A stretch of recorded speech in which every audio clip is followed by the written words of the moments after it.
Жаса басқан кездерімі өзім менде өзге менден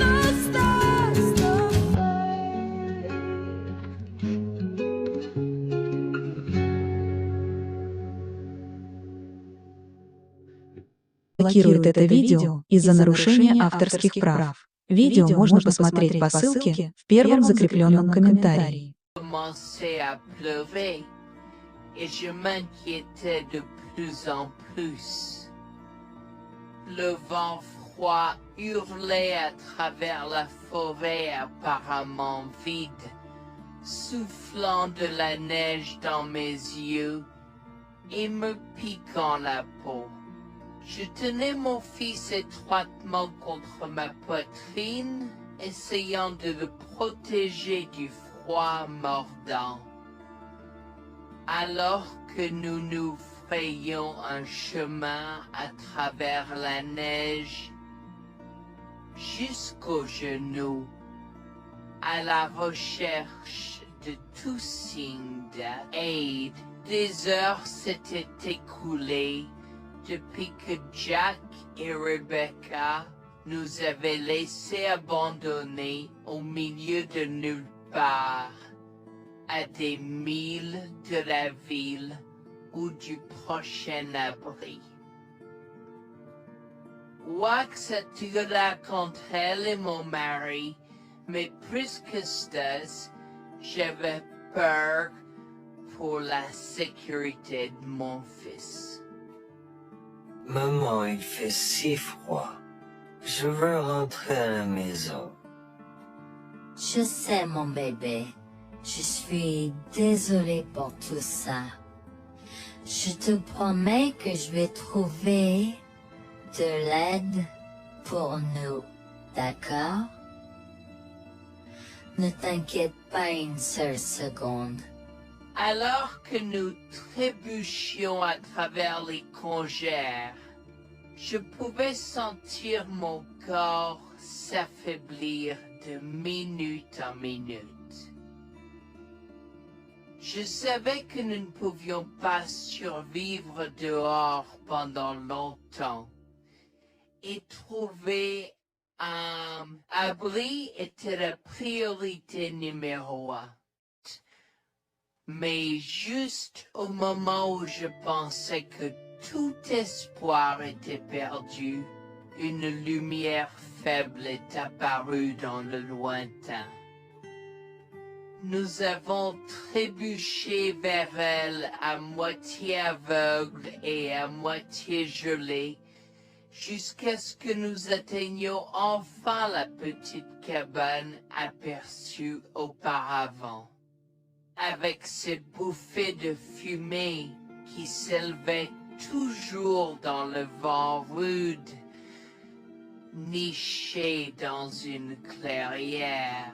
Avec les quelques forces qui me restaient, j'ai frappé à la porte aussi fort que possible et je me suis effondré dessus. Maintenant, qui pourrait, oh Harold, apporter de l'eau bouillante et des couverts tout de suite?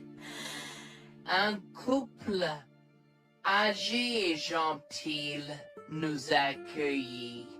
Ils étaient si aimables de nous permettre d'enlever nos vêtements gelés, de nous baigner dans l'eau qu'ils ont tirée pour nous et de nous asseoir près du feu avec une nouvelle paire de vêtements et leur offrant une soupe chaude et des couvertures pour nous envelopper. Nous nous sommes blottis ensemble dans la chaleur. Mes sentiments de colère et de frustration ont commencé à bouillir. Comment ont-ils pu faire ça? J'espère qu'ils viennent dehors. Il y a plus de gens dehors? Nous devons aller les chercher. Non, ne te dérange pas, c'est ma belle-mère et mon mari inutiles. Ils nous ont laissé là pour geler. Tu dis un mensonge. Pourquoi ferais-tu une chose si horrible? Je savais que Becky était toujours comme ça, mais Lucia, pas moyen qu'il nous ferait ça. Attends une seconde. Becky, ce nom me dit quelque chose. Est-ce la dame avec une fine silhouette, les lèvres pincées et sérieuses tout le temps? Porte-t-elle des lunettes pourpres et une taupe sur l'aide sa lèvre spéa? La même. Comment la connaissez-vous?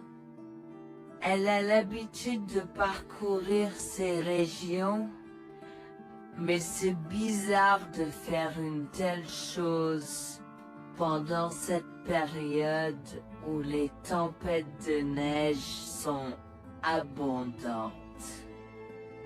En fait, je ne l'ai jamais vue dans ces parages pendant cette période de l'année. Maintenant, chérie, s'il te plaît, dis-nous comment tu la connais. Je suis sa belle-fille. Nous sommes venus de Floride parce qu'elle n'avait jamais vu son petit-fils Freddy depuis sa naissance. Je voulais vraiment qu'ils se lient d'amitié et se connaissent, mais Anne semblait désintéressée, même après que nous soyons venus de si loin. Freddy était blotti contre moi, endormi dans mes bras, avec un sourire sur son visage. Dieu merci, il allait bien. Dieu merci, il était en sécurité. Comment son petit corps a survécu tout cela? Encore un mystère pour moi. Mais plus je le regardais, plus je devenais frustré par son père, inutile, et sa grand-mère. Elle est magnifique. Cela nous fait pleurer de savoir que cela se produit. Vous voyez, nous n'avons pas d'enfants. Nous ne pouvions pas en avoir. Alors nous avons décidé de venir vivre sur les montagnes. C'est la vie que nous avons toujours voulu, mais nous ne pouvons pas combler les lacunes dans nos cœurs. Donc, entendre que quelqu'un qui a la chance d'avoir un tel petit enfant a choisi d'être négligent est quelque chose que nous ne pouvons pas pardonner. Tu sais, j'ai toujours eu un drôle de pressentiment à propos de Becky, je te l'ai dit, Harold. Cette femme n'est pas normale dans sa tête. J'ai crié après eux leur disant d'attendre pour nous, mais ils ont juste continué à aller de l'avant.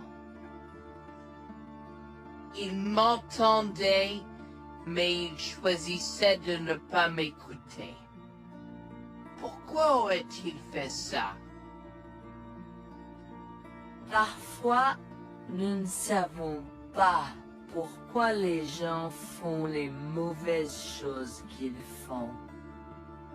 Tout ce que nous pouvons faire, c'est faire de notre mieux. Nous avons continué à converser le reste de la soirée, et aussi en colère que je fusse.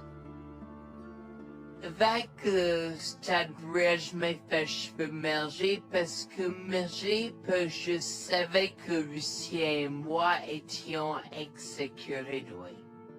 Le matin est venu et il semblait que la tempête de neige se soit calmée.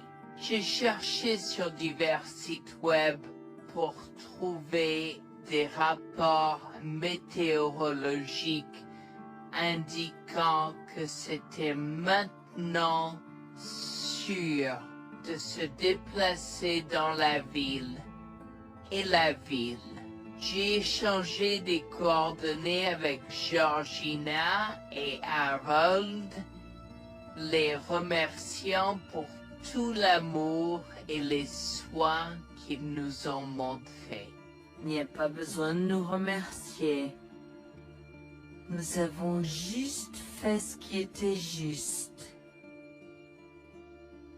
N'importe qui, avec la moitié d'un cœur, aurait fait la même chose. S'il vous plaît, laissez-moi vous accompagner chez vous. Harold et Georgina nous ont accompagnés à la résidence et, oh mon Dieu, nous avons trouvé Lucien et Rebecca assis confortablement sur le porche avant, comme si Freddy et moi étions sur le point de mourir la veille. Je suis sorti de la voiture et j'ai commencé à perdre les pédales. Qu'est-ce qui ne va pas chez vous, les gens? Comment pouvez-vous nous laisser là? Tu nous ralentissais et nous voulions voir la cascade gelée. Est-ce que tu plaisantes? Freddy aurait pu mourir la nuit dernière. Tu t'en fous, vous, Lucien? Pour être juste, tu aurais pu simplement rester à la maison si tu n'étais vraiment pas prêt pour cette aventure. Je jure devant Dieu, à ce moment-là, ma vision est devenue rouge. J'étais prêt à attaquer, à donner des coups de pied, à crier et à hurler pour que le monde entier entende à quel point ces gens étaient horribles. Non seulement ils nous ont laissés là, mais ils semblaient ne pas se soucier de ce qu'ils avaient fait. C'était presque comme s'ils essayaient de nous tuer.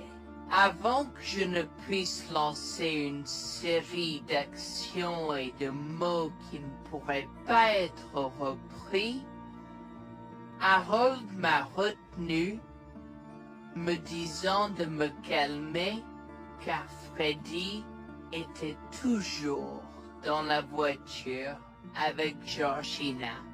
En assistant à toute cette scène, il m'a fallu un moment pour me calmer. Mais même si j'avais calmé, j'étais toujours agressif et argumentatif. Vous nous avez laissés là. Nous aurions pu mourir, Lucien. Tu t'en fous de ça? Tu t'en fous que ta mère ait essayé de nous tuer? Ne sois pas dramatique, Noémie. Elle n'essayait pas de faire ça. Regarde, la raison pour laquelle nous ne sommes pas revenus te chercher est parce que nous savions que tu trouverais de l'aide et un abri. Je veux dire, tu as toi-même indiqué cette cabane, n'est-ce pas? Il semble que tu aies obtenu l'aide dont tu avais besoin. pas grâce à toi ou à ta mère. Je n'arrive pas à croire ce que je entends ce moment. Assez, tout le monde. Ne me donne pas mal à la tête. Comment peux-tu être si froid et sans cœur envers ta femme? J'ai la moitié d'une idée de venir te frapper. Essaie, vieil homme. Je te mets au défi. Écoute, Noémie. Je suis désolée que tu n'aies pas pu gérer un peu le mauvais temps, mais je jure qu'il n'y avait aucune mauvaise intention de ma part. Écoute, Noémie, je suis désolée que tu n'aies pas pu gérer un peu le mauvais temps, mais je jure qu'il n'y avait aucune mauvaise intention de ma part. Oh oui. Pourquoi diable irais-tu faire de la randonnée à cette période de l'année?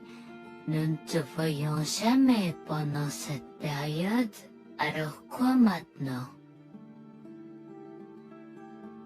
Pourquoi maintenant quand tu as un enfant qui ne voulait que se connecter avec toi? Quelqu'un pourrait argumenter que ce niveau de négligence grossière était intentionnel, Becky. Tu es une personne malade et pathétique. Cela a semblé faire fondre l'extérieur froid et dur de Becky, qui avait l'air douloureuse, du moins pendant un instant, avant de revenir à son extérieur de méchante sorcière de l'Ouest. Je ne sais pas ce que tu essaies d'insinuer, mais si tu cherches une bataille, je peux t'assurer que tu la perdras. Tu oublies que je suis une femme riche. J'ai accès au meilleur. Voyons comment ton petit argument va se passer en cours, vieil homme. Vous êtes malade avec votre malade, je souhaite que vous restiez une fille. Tu sais quoi, Noémie? Je m'en fiche maintenant. Je n'ai plus besoin de faire semblant devant toi et tout le monde. Alors, laisse-moi te dire les choses clairement pour que tout le monde puisse entendre. Je m'en fiche de toi et de ce bébé. Honnêtement, je souhaite que vous soyez tous les deux morts hier. Au moins, vous auriez arrêté de me déranger avec vos tentatives pour rencontrer ce bébé. Est-ce que je parais en avoir quelque chose à faire? J'ai fait mon geste vers elle comme si mon corps avait une volonté propre. Je me suis approché d'elle et l'ai giflée. J'ai continué à la gifler et à donner des coups de pied aussi fort que possible jusqu'à ce que Jack et Harold me déchirent. Tu m'as stoppé. Comment osais-je? Comment osez-vous vous asseoir là et défendre cette sorcière? Elle l'avait mérité. Toi, je vais te poursuivre en justice. Comment oses-tu me mettre les mains dessus? Elle ne voulait évidemment pas cela. Regardez, il semble que les tensions soient élevées en ce moment. Pourquoi ne pas tous prendre une grande respiration? Entrons et réglons cela. Vous êtes un homme faible et pathétique. Et j'espère que vous passerez le reste de votre vie à expier ce que vous avez fait à votre fils. Avant que Jack ne puisse répondre, je lui ai craché au visage avant de rentrer à l'intérieur, de prendre Freddy et ses affaires, et de monter dans la voiture avec Georgina et Freddy. Maman, j'ai peur. Que se passe-t-il? Pourquoi tu combattu grand-mère? Chérie, je suis vraiment désolée que tu aies dû voir ça. Les choses sont beaucoup plus compliquées ici et je ne veux pas te mentir. Mais je crains que tu ne sois un peu trop jeune pour comprendre. Mais pour l'instant, je suis désolée de devoir te dire que pour l'instant, il semble que grand-mère et papa ne veulent pas de nous ici. Nous ne pouvons pas être ici parce que papa et grand-mère ne sont pas très gentils et je ne veux pas que tu sois autour de personnes qui ne sont pas gentilles. Mais Georgina et Harold sont gentils, n'est-ce pas? Oui, j'aime Georgina et Harold. Harold et Georgina peuvent-ils être mes grands-parents? Oh mon Dieu, mon petit enfant, tu me fais pleurer. Bien sûr, je peux être ta grand-mère. Oh mon Dieu, mon petit enfant, tu me fais pleurer. Bien sûr, je peux être ta grand-mère. Je serai toujours ton ami et je te promets de prendre soin de toi si tu as besoin de moi. Harold a pris la voiture et nous a emmenés à un hôtel où nous avons pu nous reposer et nous remettre de nos émotions, mais malheureusement tout l'événement était un peu trop difficile à gérer. J'y avais très peur pour l'avenir Bourne-Dieu, tant Freddy que moi, car cela signifiait le divorce. Mais j'avais peur, Bertie, qu'ils obtiennent la garde de Freddy. Décidé de parler au gymnase et c'est propos de la question une fois que Freddy s'était endormi. Que vais-je faire? Je vais aller en prison? Nonsense. Cette sorcière ne portera pas plainte. Et si elle le faisait, elle ne le fera pas. Car nous avons des preuves de sa conspiration pour commettre un meurtre. Comment? Nous sommes toujours préparés, chérie. Nous avons secrètement enregistré toutes les preuves. Maintenant, vous pouvez emporter cet enregistrement avec vous et l'utiliser contre votre mari et belle-mère au tribunal. Vous êtes des anges déguisés. Comment avez-vous fait ça? Quand? Comment? Chut, mon enfant, ne t'inquiète pas de tout ça. Écoute simplement l'enregistrement audio. Nous avons écouté et effectivement toutes les preuves avaient été enregistrées. y compris la partie où j'ai attaqué physiquement sa mère. Maintenant, ils vont me faire pour coups et blessures. Oh mon Dieu, pourquoi je fais ça? Maintenant, Bonjour, je m'appelle Jeanne et j'ai 37 ans. Je rédige ceci parce que l'année dernière a été très difficile pour moi et mon mari Jules. Nous avons beaucoup progressé depuis cet incident et je veux juste partager cette histoire pour aider quiconque pourrait se trouver dans une position similaire. Laissez-moi d'abord vous raconter comment j'ai rencontré mon mari, adorable. Tout a commencé de la manière la plus inattendue, dans un hôpital. Jules et moi nous sommes retrouvés à passer une longue nuit devant la salle d'urgence remplie d'inquiétude et incapables de partir. Jules était là parce que sa sœur avait eu un grave accident de voiture alors que ma mère a souffert d'une crise cardiaque. Dans cet espace partagé d'inquiétude et d'incertitude, nous avons trouvé du réconfort dans la présence de l'autre.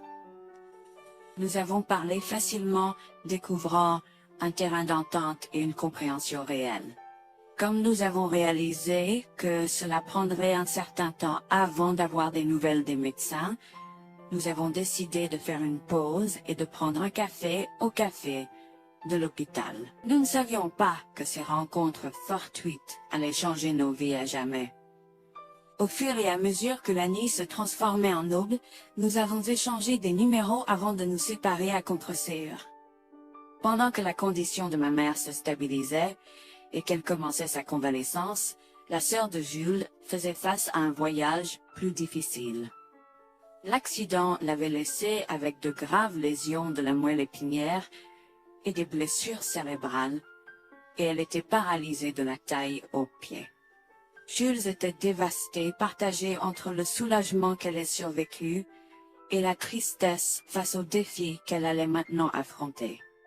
Au cours des mois suivants, Jules et moi sommes restés en contact, nous nous soutenons émotionnellement pendant les convalescences de nos proches. Nos conversations ont progressivement changé, nous permettant de partager nos espoirs, nos rêves et nos peurs. Dans l'un de ces échanges sincères, Jules a eu le courage de m'inviter à prendre un café, un rappel significatif de l'endroit où notre connexion avait d'abord fleuri. Notre amour a grandi rapidement, alimenté par la fondation que nous avons construite pendant nos moments les plus sombres. Welfare vers l'identité de l'autre et avons avoir réfléchi. Cela n'a pas pris longtemps pour que nous réalisions que nous avions trouvé quelque chose de vraiment spécial. Après 2 ans de fréquentation, Jules m'a demandé en mariage. Avec une joie débordante, j'ai dit oui avec enthousiasme. Notre mariage était une petite et intime célébration, honorant l'amour qui est né de nos épreuves partagées. À ce moment-là, la sœur de Jules avait besoin de soins spécialisés, et il, étant le membre de la famille le plus proche, a pris la responsabilité. Cependant, il avait également besoin d'un travail temps plein pour gérer les factures qui s'accumulaient. Inquiète qu'il soit accablé, Jules a travaillé sans relâche pour subvenir aux besoins de sa sœur et de notre avenir ensemble. Un jour, je l'ai assis et l'ai rassuré en lui disant que nous étions une équipe faisant le défi de la vie ensemble. Chérie, j'ai besoin de te parler de quelque chose d'important. S'il te plaît, prends place. De quoi s'agit-il? Tu as l'air sérieuse, tout va bien? D'une certaine manière, non. Je t'ai vu lutter pendant un certain temps maintenant. Tu sais que tu peux me demander de l'aide, n'est-ce pas? Bien sûr que je le sais. Je ne veux juste pas t'imposer mes problèmes, tu sais. Mon chéri, nous sommes une équipe. Je veux que tu te souviennes toujours de ça. Nous faisons face aux défis de la vie ensemble et il n'y a rien d'individuel dans notre relation, seulement la nôtre. Je veux te soutenir, toi et ta sœur, de toutes les manières possibles. Cela signifie beaucoup pour moi, bébé. Tu as été incroyable tout au long de tout cela. Je ne sais pas ce que je ferais sans toi. C'est exactement pourquoi je voulais en parler. J'ai réfléchi à la prise en charge d'Abby et à l'impact que cela a sur ton travail. Et si nous envisageons de la placer dans une maison de retraite? Et avant que tu ne poses la question, Je connais une bonne où ma grand-mère était vraiment heureuse. Elle a même préféré cela à vivre avec ce métier. Je ne sais pas, je veux dire, c'est une décision importante et risquée à prendre. Je comprends, mais réfléchis grec.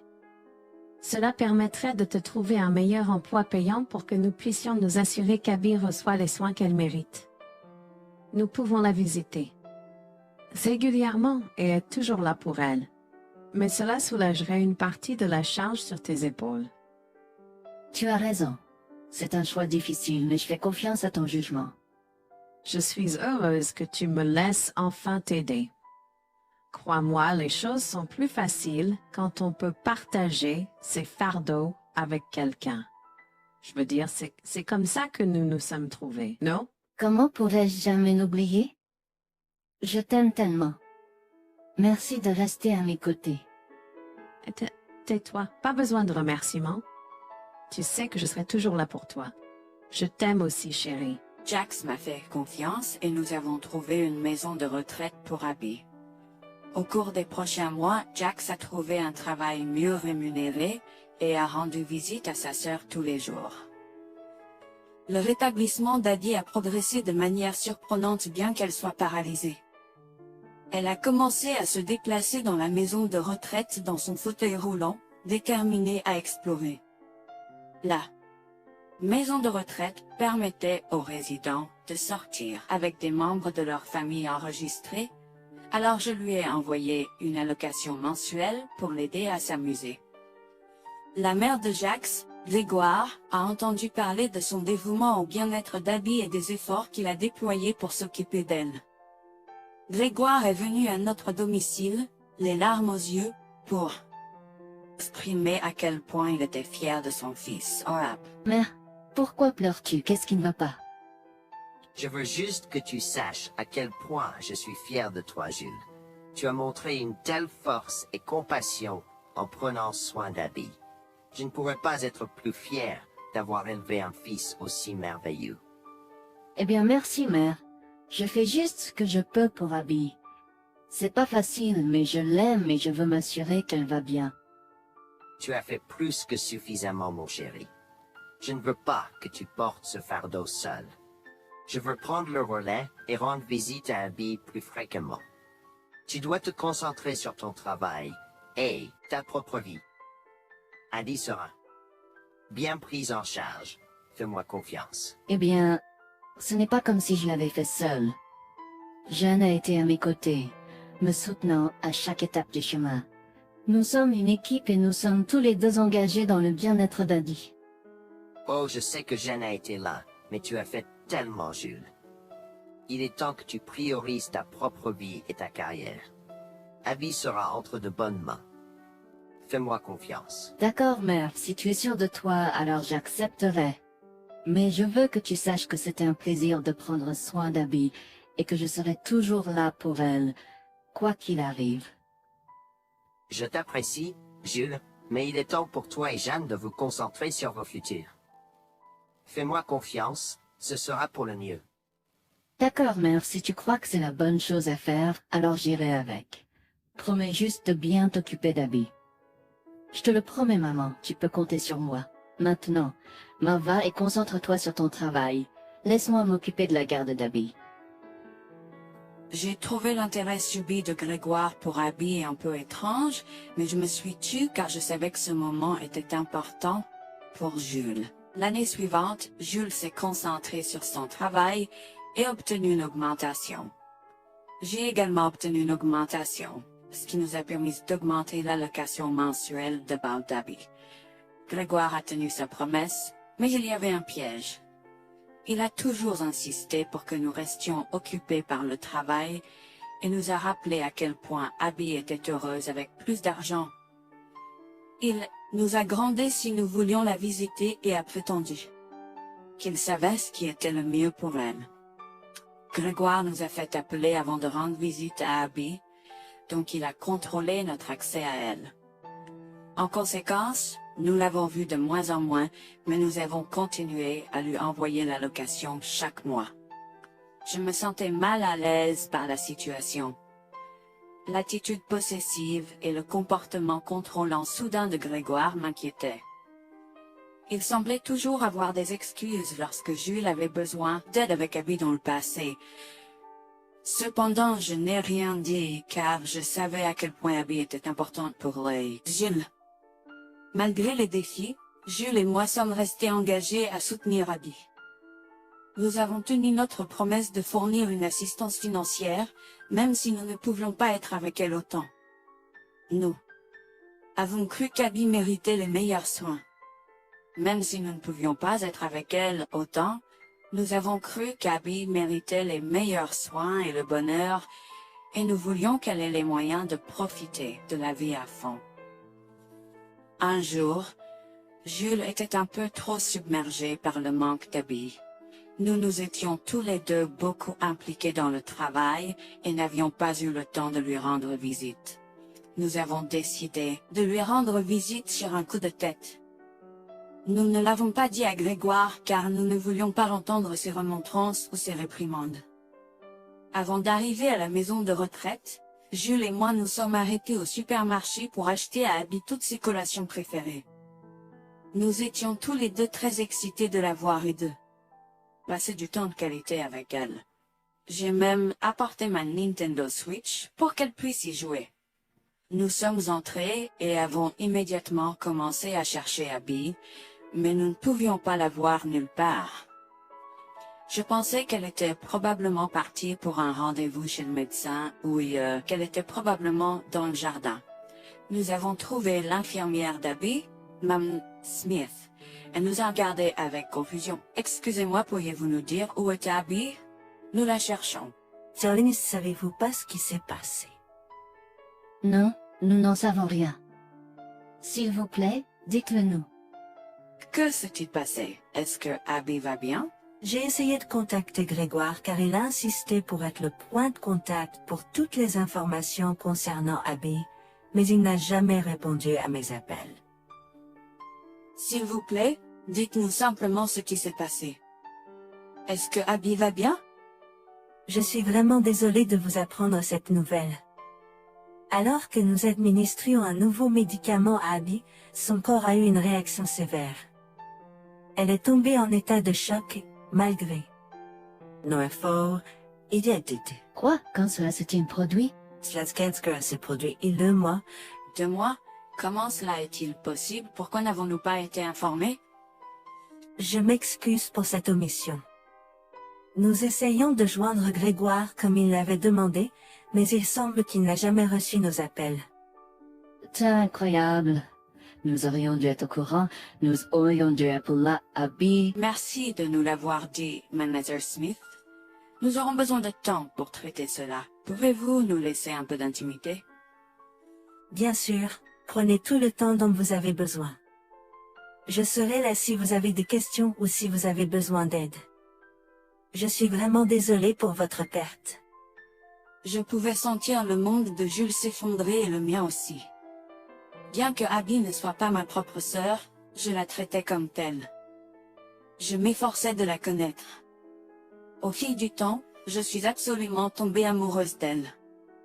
Nous étions comme des sœurs. Abby a été si pleine de vie malgré sa situation. Jules était un désordre de larmes, pendant que je ne pouvais tout simplement pas me résoudre à pleurer. Je me sentais tellement engourdie. Je ne pouvais pas croire que Abby était partie. Je me sentais tellement coupable qu'elle ait souffert toute seule. Je me sentais tellement coupable de ne jamais avoir pris le temps de la rencontrer. Serait-ce différent si je l'avais visitée? Je savais que Jules se sentait de la même manière que moi. Je savais que nous ne pouvions pas continuer à rester là et à pleurer. Alors je l'ai guidée gentiment hors de l'installation. Le trajet de retour à la maison était silencieux, alors que le chagrin enveloppait nos âmes. Quand nous sommes arrivés à la maison, nous nous sommes tous les deux effondrés en pleurs dans les bras, un de l'autre. Nous avons pleuré et pleuré pendant ce qui semblait être des heures. Jules était furieux que nous n'ayons même pas pu dire au revoir à Abby. Je me sentais de la même façon. De plus, j'étais triste que Abby n'ait probablement jamais eu de funérailles non plus. À ce moment-là, j'ai eu une soudaine réalisation qui m'a frappé dur. Grégoire était censé prendre soin de Abby, mais quelque chose n'allait pas. J'ai demandé à Jules s'il avait entendu quoi que ce soit de sa mère, mais il n'avait rien entendu. Alors que nous rassemblions les pièces, la colère bouillonnait en nous. Nous avons réalisé à quel point Grégoire nous avait manipulés avec soin, nous volant notre connexion à Abby et profitant de notre gentillesse. Le fait qu'elle ait probablement pris toute l'allocation d'Abby pour elle-même, la laissant sans rien, a encore plus attisé notre colère. Jules était prêt à confronter sa mère, mais j'ai réussi à réfléchir plus clairement. Chérie, je sais que tu es furieux et veux confronter ta mère, mais réfléchis en grec. Je ne veux pas y réfléchir. Je veux lui demander pourquoi elle a fait ça. Qu'a-t-elle gagné à faire ça à Abby? Moi aussi, je veux savoir la même chose, mais tu sais qu'elle niera tout ce que nous disons ou trouvera un moyen de nous blâmer pour tout.